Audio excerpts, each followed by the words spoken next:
بسم الله الرحمن الرحيم والصلاة والسلام على أشرف المرسلين. Salam alaikum. Bonjour tout le monde. Aujourd'hui, on va voir ensemble un cours intitulé Les automatismes industriels. Quel est l'objectif de ce cours? Donc, vous serez capable de concevoir un programme automate à partir de zéro. Vous découvrirez les automates programmables industriels, leur utilité, leur domaine d'utilisation et des logiciels utilisés pour les programmer. Vous pouvez comprendre le rôle des capteurs et actionneurs respectifs dans la structure générale d'un système automatisé. Vous pourrez programmer en langage Graph7 et Ladder. Vous vous familiarisez avec les interfaces en machine. On va commencer par l'introduction, mais avant tout, il faut avoir des prérequis. Donc, il faut avoir des connaissances de base en électronique numérique, langage de programmation informatique. Qui peut suivre ces cours? Bien sûr, les étudiants, l'électronicien, les automaticiens, les ingénieurs et techniciens en maintenance et toute personne qui veut s'initier aux automatismes et à la programmation d'automates. On va voir le chapitre numéro un, les automates programmables industriels. On va commencer par une introduction, la structure des systèmes automatisés, l'architecture matérielle des automates programmables industriels. On commence par l'introduction. Nous avons que dans le domaine de l'automatisme, l'automatisation de process industriels, l'évolution des techniques de contrôle, de commande s'est traduit par un développement massif, une approche de plus en plus globale des problèmes et aussi une intégration dès la conception de l'installation. Ainsi, on est ainsi passé du stade de la machine automatisée à celui du système automatisé de production. Pour la structure des systèmes automatisés, on va commencer par l'introduction. Voici la structure d'un système automatisé. Vous avez l'homme et la machine, une partie commande, les capteurs, les préactionneurs et la partie opérative. Une partie opérative procédant au traitement des matières d'œuvre afin d'élaborer la valeur ajoutée, c'est la partie mécanique du système qui effectue les opérations. Elle est constituée d'actionneurs tels que les vérins, les moteurs, etc. Bien sûr, utilisant de l'énergie électrique, pneumatique et hydraulique. Deuxièmement, nous avons une partie interface. C'est la partie se trouvant entre les deux faces, la partie opérative et la partie commande, traduisant les ordres et les informations. Une partie commande coordonnant la succession des actions sur la partie opérative avec la finalité d'obtenir cette valeur ajoutée. Nous avons aussi que la structure simplifiée d'un ensemble automatisé peut se décomposer en trois parties essentielles. Nous avons des entrées tout ou rien, TOR, parfois analogiques, destinées à fournir des informations sur l'état du process. Vous avez des fins de course, des détecteurs de niveau, les pré-sostats, les thermostats, etc.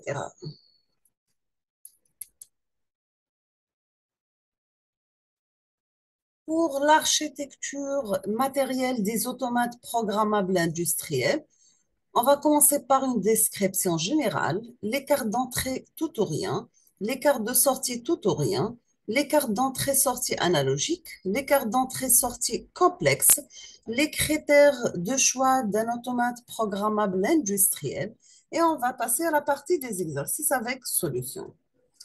Pour une description générale, nous avons qu'un automate programmable industriel se présente sous la forme d'un ou plusieurs profils et supports, ce qu'on appelle les racks, dans lesquels viennent d'enficher les différents modules fonctionnels. Vous avez une alimentation de 110 à 220 volts en courant continu ou bien 24 VCC. Vous avez l'unité centrale de traitement à base de microprocesseurs, des cartes d'entrée-sortie logique, des cartes d'entrée-sortie analogique, des cartes de comptage rapide, des cartes de communication, des cartes spécifiques pour réseau, asservissement, régulation, commande d'axe, etc. Et vous avez aussi que chaque module d'entrée-sortie comporte un bornier de raccordement et un ensemble de LED visualisant de l'état logique de chaque voie. Bien sûr, cette organisation modulaire permet une grande souplesse de configuration adaptée aux besoins de l'utilisateur ainsi qu'un diagnostic et une maintenance facilitée. Pour les cartes d'entrée, tout ou rien.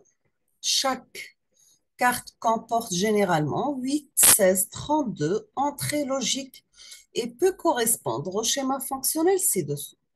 Vous avez que l'automate programmable industriel reçoit les informations du process à partir des capteurs liés aux entrées des entrées de l'automate programmable industriel. Le rôle de ces capteurs est de fournir des informations. Par exemple, des capteurs qui reconnaissance et une pièce d'usinage se trouvent à une position donnée ou de simples commutateurs de boutons poussoirs qui peuvent être ouverts, fermés, appuyés ou bien relâchés. Donc, vous avez ici le principe de connexion d'entrée d'état au repos, des capteurs tout ou rien, des entrées, des cartes d'entrée et le CPU. On distingue également entre les contacts à ouverture qui sont fermés au repos et les contacts à fermeture qui sont ouverts au repos. Bien sûr, les capteurs tout ou rien sont connectés ensemble par le pôle plus 24 volts fourni par l'automate et les sorties sont connectées aux entrées.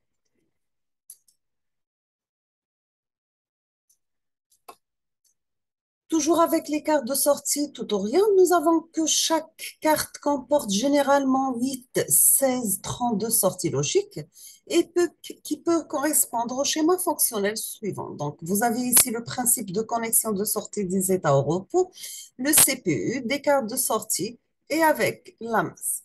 Bien sûr, l'automate programmable industriel commande le process en connectant les actionneurs via les points de connexion de l'automate programmable industriel. Appelé sortie à une tension de commande de 24 volts, par exemple. Bien sûr, ceci permet de démarrer ou s'arrêter un moteur, de faire monter ou descendre des vannes ou d'allumer et éteindre des lampes. Les préactionneurs se connectent à la borne négative 24 volts de l'automate et suivant le programme traité, l'automate est équipé par des relais distribués le 24 volts vers les préactionneurs. Dans ce cas, le moteur ne fonctionne que si le programme autorise la fermeture des relais Q0.0.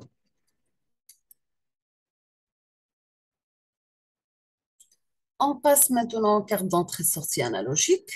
À la différence des signaux binaires qui ne peuvent prendre que les deux états, tension disponible plus 24 volts et tension indisponible 0 volts, nous avons que les signaux analogiques sont capables, dans une certaine plage donnée, de reprendre n'importe quelle valeur comprise entre 0 volts et 10 volts et de 0 à 20 milliampères.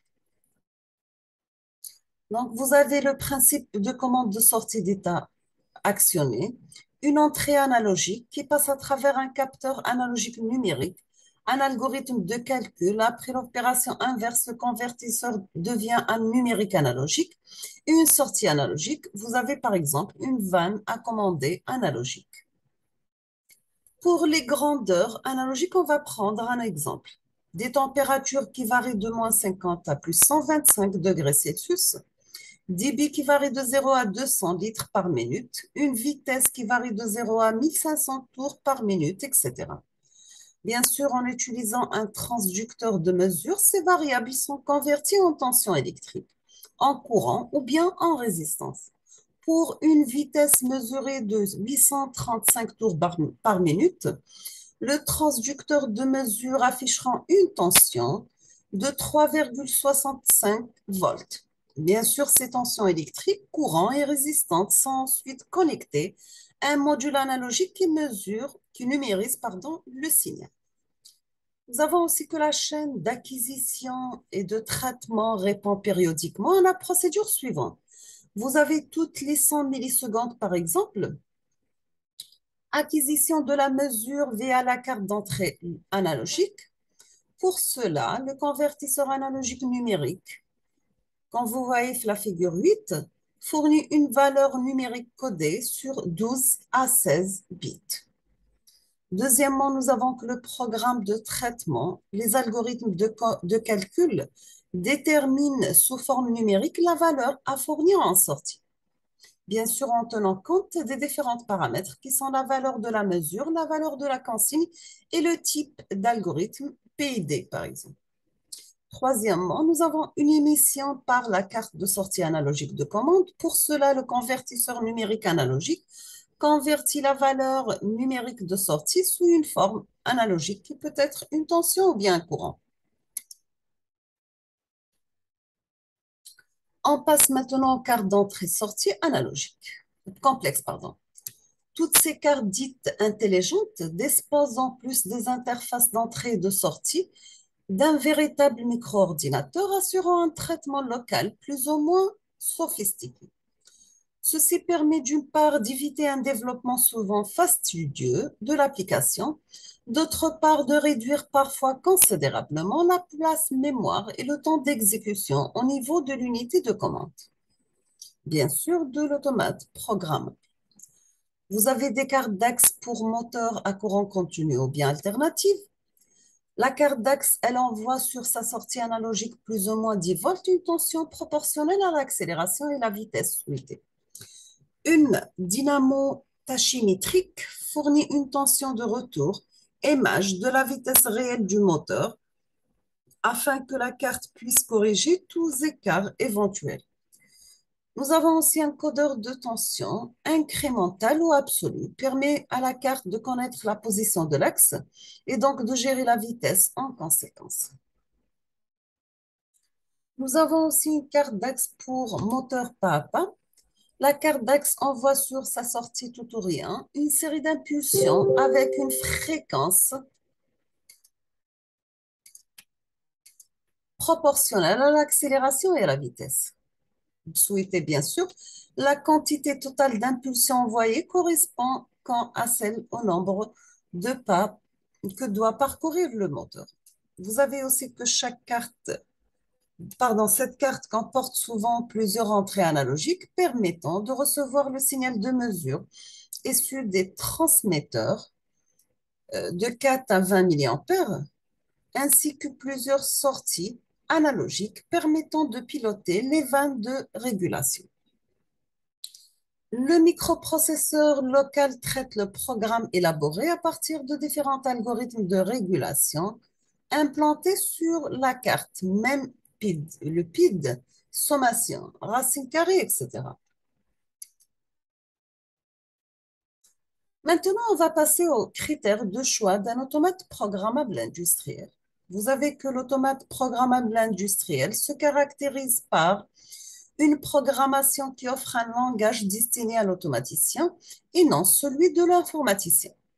Vous avez aussi des possibilités de simulation et de visualisation qui apportent à l'utilisateur une aide efficace à la mise au point et à l'exploitation. Donc, ce sont des modifications faciles de l'automatisme. Troisièmement, une puissance de traitement et un ensemble de cartes spécialisées permettant un développement aisé d'applications particulières. Vous avez des communications, des asservissements d'axes, régulation, etc. Quatrièmement, vous avez aussi des possibilités d'extension en termes d'entrée-sortie. Je vous donne des conseils pour créer un projet à base d'un automate programmable industriel. Donc, pour créer un projet à base d'un automate programmable industriel, des outils nécessaires comme un API de caractéristiques compatibles au système à commander, le nombre d'entrées-sorties, le type d'entrée, un logiciel de programmation adapté à l'automate programmable industriel, un câble de liaison entre le PC et l'automate programmable industriel. On passe à des exercices. On vous demande qu'est-ce qu'un automate programmable? Est-ce que c'est un microcontrôleur qui se programme? Ou bien c'est un ordinateur super puissant? Ou bien c'est un dispositif électronique programmable destiné à la commande de process industriels par un traitement séquentiel? Deuxième question, Qu'est-ce qu'une partie opérative en automatisme? Est-ce que c'est la partie qui agit sur la matière d'œuvre afin de lui procurer de la valeur ajoutée? Est-ce que c'est la partie qui s'occupe de la communication entre les différents équipements? Est-ce que c'est la partie qui commande le process? Troisième question, parmi les éléments suivants, lequel est un effecteur, pardon. Est-ce que c'est le moteur, une ventouse ou bien un vérin? On passe maintenant au chapitre 2. Vous avez la programmation des automates programmables industriels. On va commencer par la mise en équation des graphes 7 et le langage de programmation des appuis. On va s'arrêter ici aujourd'hui. On termine la suite dans la prochaine séance. Merci beaucoup pour votre attention et à la prochaine.